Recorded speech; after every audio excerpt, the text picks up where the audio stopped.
Medina Munawwara का वह दौर था अमीरुल मोमिनीन हजरत उमर बिन खत्ताब रजी अल्लाहु अन्हु के जमाने का। सहाबाए किराम मस्जिद नबवी में बैठे आपस में मशवरा कर रहे थे। एक सहाबी ने अर्ज किया, हम अमीरुल मोमिनीन से एक बात करना चाहते हैं। किसी ने पूछा, वो क्या बात है? तो उस सहाबी ने कहा, हजरत उमर का कुर्ता इतना पुराना हो गया है कि अब उस पर पेबंद लगाने की भी जगह नहीं बची। इतने बड़े बड़े लोग उनसे मुलाकात करने आते हैं मगर वही पुराना कुर्ता तन पर होता है। बेहतर यही होगा कि उनसे गुजारिश की जाए कि एक नया कुर्ता ले लें। सभी सहाबा इस बात से मुत्तफिक हो गए मगर सवाल ये था कि अमीरुल मोमिनीन से ये बात कौन कहेगा। किसी ने कहा, उमर मौला अली की बात कभी नहीं टालते, उनसे कह दिया जाए। सब सहाबा हजरत अली की खिदमत में पहुंचे और सारा मामला बयान किया। मौला अली ने फरमाया, बात तो तुम्हारी सही है मगर मैं उमर से ये गुफ्तगू नहीं करूंगा क्योंकि मुझे उनके मिजाज का पता है। हाँ, मैं तुम्हें एक शख्सियत बताता हूँ, अगर वो कह दें तो उमर इनकार नहीं करेंगे। सहाबा ने पूछा, मौला वो कौन है? मौला अली ने फरमाया, वो हैं उम्मुल मोमिनीन सैयदा आयशा सिद्दीका रजी अल्लाहु अन्हा। सहाबा हजरत आयशा की खिदमत में हाजिर हुए और अपनी बात रखी। अम्मा आयशा ने बुलावा भेजा। हजरत उमर फौरन हाजिर हो गए और अदब से कहा, अम्मा जी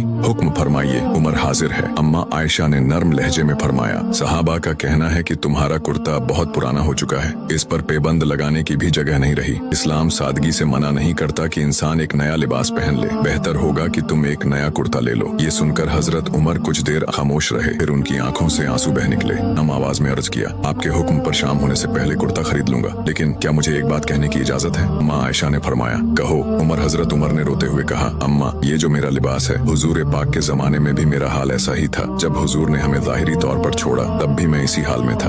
अब मैं न उस दौर से आगे बढ़ना चाहता हूँ और न पीछे हटना चाहता हूँ। मैं चाहता हूँ कि उसी सुन्नत पर कायम रहूं। ये सुनकर अम्मा आयशा सिद्दीका की आंखों से भी आंसू बह निकले। उन्होंने फरमाया, उमर सहाबा ने जो कहा वो भी ठीक है, लेकिन जो तुम कह रहे हो बिल्कुल हक है। जाओ उमर, जिस हाल में तुम खुश हो उसी में रहो। सुभान अल्लाह।